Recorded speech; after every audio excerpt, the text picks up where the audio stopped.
வருகிற 2026 சட்டமன்ற தேர்தலில் கிருஷ்ணகிரி சட்டமன்ற தொகுதியில் ஒவ்வொரு கட்சியிலும் யாரெல்லாம் போட்டியிட வாய்ப்பு இருக்கிறது, அவர்களின் பின்னணி என்ன என்பதை விவரிக்கிறது இந்த செய்தி தொகுப்பு. அதிமுக சார்பில் முன்னாள் அமைச்சர் KP முனுசாமி அல்லது தற்போதைய சட்டமன்ற உறுப்பினரான K அசோக்குமார் போட்டியிடுவார் என கட்சியினர் எதிர்பார்க்கின்றனர்.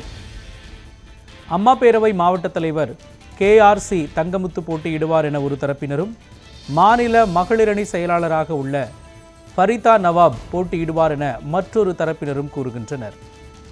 திமுக சார்பில் தற்போதைய சட்டமன்ற உறுப்பினர் மதியழகன், அமைப்பு சாரா ஓட்டுநர் அணி மாநில செயலாளர் செங்குட்டுவன் ஆகியோரில் ஒருவர் போட்டியிடுவார் என அவர்களது ஆதரவாளர்கள் நம்பிக்கை தெரிவிக்கின்றனர்.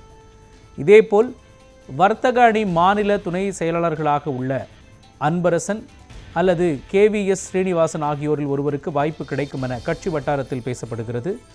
தமிழக வெற்றிக் கழகத்தில் மாவட்ட செயலாளர் முரளி விஜய் அல்லது மாவட்ட இணை செயலாளராக உள்ள முகுந்த் பாண்டியன் போட்டியிடலாம் என அவர்களது ஆதரவாளர்கள் கூறுகின்றனர்.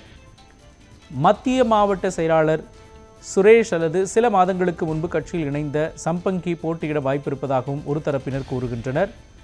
நாம் தமிழர் கட்சியில் மகளிர் பாசறை மாநில ஒருங்கிணைப்பாளராக உள்ள சுகந்தி பார்த்திபன் போட்டியிடுவார் என அறிவிக்கப்பட்டுள்ளது. திமுக கூட்டணியில் கிருஷ்ணகிரி தொகுதி காங்கிரஸ் கட்சிக்கு ஒதுக்கப்பட்டால் முன்னாள் நாடாளுமன்ற உறுப்பினர் டாக்டர் செல்லக்குமார், மாநில பொதுக்குழு உறுப்பினர் ஏகம்பவாணன், கிழக்கு மாவட்ட தலைவர் MC ரகு ஆகியோரில் ஒருவருக்கு வாய்ப்பு கிடைக்கும் என கூறப்படுகிறது.